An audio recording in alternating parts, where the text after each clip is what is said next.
लालू तेजस्वी का secret meeting, 45 minute की बातचीत और बिहार की राजनीति में खलबली। अंधेरी रात में क्या हुई डील?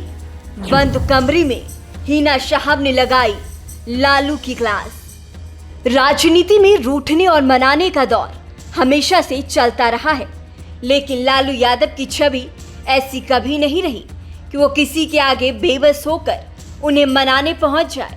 लालू यादव अपने दम पर राजनीति करते रहे हैं, लेकिन हाल के दिनों में उनका स्वास्थ्य गिरा तो उनकी सक्रियता भी कुछ कम हो गई। इसका असर आरजेडी की राजनीति पर भी देखा जा रहा है। लोकसभा चुनाव परिणाम आशानुकूल नहीं होने के साइड इफेक्ट बिहार की पॉलिटिक्स में देखे जा रहे हैं और दमदार लालू यादव अब थोड़े झुकते हुए भी नजर आ रहे हैं। दरअसल राष्ट्रीय जनता दल की राजनीति के लिहाज से यह खबर बहुत महत्वपूर्ण और बड़ी खबर मानी जा रही है कि आरजेडी अध्यक्ष लालू प्रसाद यादव, नेता प्रतिपक्ष और राजद नेता तेजस्वी यादव ने दिवंगत मोहम्मद शहाबुद्दीन की पत्नी हिना साहब से मुलाकात की है। बताया जा रहा है कि इन तीनों के बीच पटना के बोरिंग रोड स्थित आरजेडी के एक एमएलसी के घर पर मुलाकात हुई।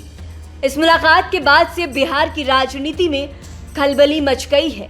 लगभग 1 घंटे तक हुई इन तीनों के बीच बातचीत में कई अहम मुद्दों पर चर्चा हुई। मोहम्मद शहाबुद्दीन के निधन के बाद लालू यादव, तेजस्वी और हिना साहब की ये सबसे बड़ी मुलाकात है। दरअसल इस मुलाकात को हिना साहब और लालू यादव के परिवार के बीच बिगड़े संबंध को फिर से मजबूत करने की कोशिश बताई जा रही है। सियासी गलियारों में चर्चा थी कि आरजेडी की ओर से हिना साहब को लगातार नजरअंदाज किया जा रहा है। यही वजह है कि लोकसभा चुनाव 2024 में आरजेडी से टिकट नहीं मिलने की वजह से नाराज होकर हिना साहब ने सीवान से निर्दलीय चुनाव लड़ी। इस चुनाव में हिना साहब दूसरे नंबर पर रही थी।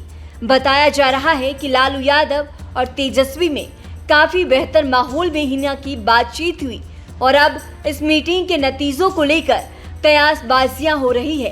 कहा जा रहा है कि हिना साहब फिर से आरजेडी में शामिल हो सकती है।